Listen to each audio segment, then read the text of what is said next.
టెంకాయలు ఉన్నప్పుడు మాత్రం పక్క కొబ్బరి చట్నీ చేయాల్సిందేనండి. నేనైతే పక్క చేస్తాను. లేదంటే షుగర్ పెట్టుకొని తినడం నాకు భలే ఇష్టము.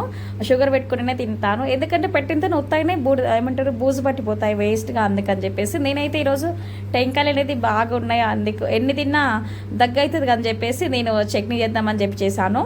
సో మీరు మీ ఇంట్లో కొబ్బరిలు ఉంటే మాత్రం చట్నీ చేస్తారు లేదు నాకైతే కమెంట్ చేయండి. నాకైతే భలే ఇష్టము. ఇడ్లీలోకి అయితే చాలా బాగుంటుంది, చాలా పర్ఫెక్ట్గా టేస్ట్ చాలా బాగుంటుంది కొబ్బరి చట్నీ కాంబినేషన్లో. మీరు కొబ్బరి చట్నీ కాంబినేషన్లో ఇడ్లీ తిన్నారు లేదు నాకైతే చెప్పండి. నాకైతే భలే ఇష్టం కొబ్బరి చట్నీ.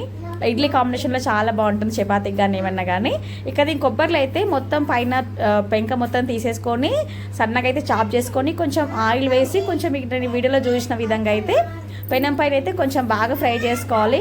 ఎంత బాగా ఫ్రై చేసుకుంటే అంత బాగుంటుంది. లేదంటే మొత్తం పచ్చివాసన అనేది వస్తుంది. కొబ్బరి అనేది కొంచెం బాగా ఫ్రై చేసుకోవాలి.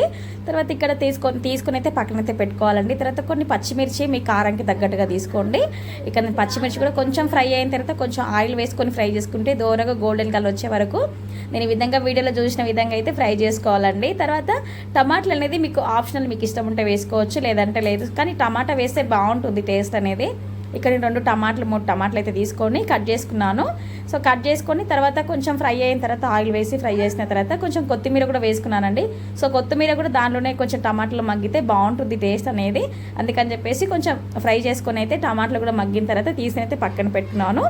తర్వాత ఇక్కడ మిక్స్ అయితే పట్టుకుంటున్నానండి. నేను ఇక్కడ ఫస్ట్ అయితే కొబ్బరి ముక్కలు వేసి కొంచెం బరకగా అయితే మిక్సీ పట్టుకుని అయితే పక్కనైతే పెట్టుకున్నాను. తర్వాత ఇక్కడ మిక్సర్ జార్లో కొబ్బరి పక్కకు తీసేసిన తర్వాత పచ్చిమిర్చి టమాటా పేస్ట్ ఉంది కదా, టమాటా ముక్కలు, తర్వాత కొంచెం ఉప్పు, కొంచెం అంతా జీలకర్ర, తర్వాత కొంచెం అంతా కొన్ని వెల్లుల్లి పొట్టు తీసి వేసుకోవచ్చు, పొట్టు తీసుకోకుండా వేసుకోవచ్చు, అది మీ ఇష్టం, ఆప్షనల్.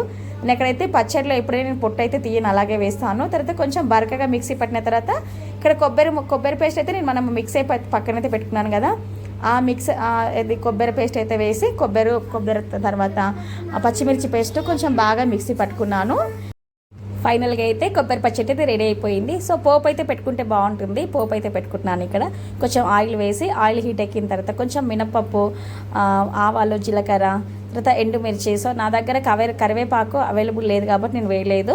సో ఫైనల్గా అయితే పోపు అయితే రెడీ అయిపోయింది. కొబ్బరి పచ్చడిలో వేసి కలుపుకుంటే రెడీ అయిపోతుంది. సో చపాతీకి కానీ ఇడ్లీకి కానీ కాంబినేషన్లో చాలా బాగుంటుంది. నచ్చితే పక్క ట్రై చేయండి.